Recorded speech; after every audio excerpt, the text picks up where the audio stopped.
La thèse historique de Novaxia Investissement, qui est le recyclage urbain, la transformation d'actifs immobiliers tertiaires obsolètes en immobilier résidentiel, est encore plus intéressante, on va dire, aujourd'hui.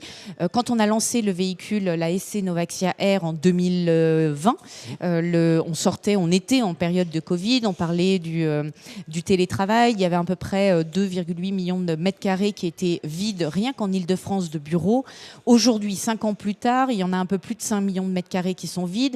Et si on se projette, et là, c'est pas une stat, Novaxia Investissement, c'est la stat de l'ORIE, c'est un peu plus de 10 millions de mètres carrés qui seront vides en bureaux obsolètes, qui répondent plus aux attentes d'ici 2030. Donc il y a un besoin de recycler cette matière première et il y a une pénurie de logements qui continue à s'accélérer.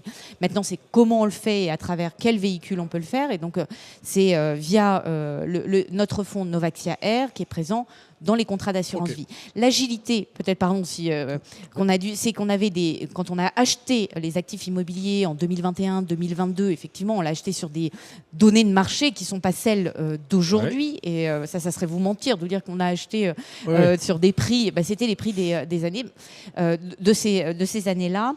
Mais on a dû, du coup, transformer les programmes. Là où on avait prévu, avec les promoteurs immobiliers, par exemple, de vendre à la découpe un projet immobilier d'immobilier d'habitation, on a transformé les projets, par exemple, pour faire de la résidence étudiante, du co-living, d'aller faire un peu plus de social, pour aller prendre les tendances de marché sur l'immobilier résidentiel qui existe, avec des institutionnels qui achètent, et donc de se dire, il y avait un plan A, il faut avoir un plan B, un plan C, et d'être agile.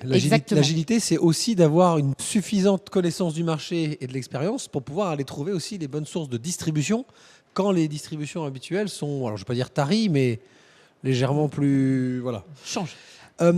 Autre produit, parce que le temps passe toujours très vite quand on est ensemble, Mathilde, n'est-ce pas? Moi, j'aimerais bien que tu nous fasses un petit point sur Néo, qui est la SCPI quand même, parce que c'est aussi un sujet, parce que c'est une SCPI qui était faite pour s'adapter. Est-ce que ça a été le cas?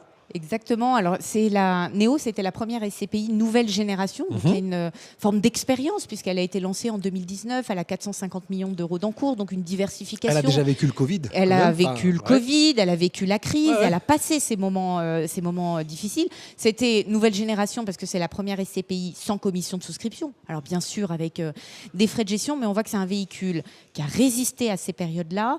Et aujourd'hui, sélectionner des fonds avec une gestion proactive. Alors, je suis beaucoup dans ce verbatim en ce moment, c'est dire qu'on a une gestion dynamique et notamment via, tu parlais d'agilité, de dire comment on traverse ces périodes-là. C'est aujourd'hui, il faut être encore plus actif sur les immeubles, plus actif en termes d'ISR, parce que c'est le moyen, pas de se faire plaisir et d'avoir un beau label, mais c'est le moyen de fidéliser le locataire dans le temps. Et si on fidélise le locataire dans le temps, ça fait des loyers, c'est les loyers pour les clients investisseurs. Parce qu'on le rappelle, la SCPI n'est pas un produit pour faire de la plus-value, mais c'est un produit qui est censé faire du rendement. Du rendement. Bien. Mais la crise nous a appris aussi une chose, effectivement, c'est qu'il faut travailler la valeur de nos actifs, en tout cas les préserver comme on peut.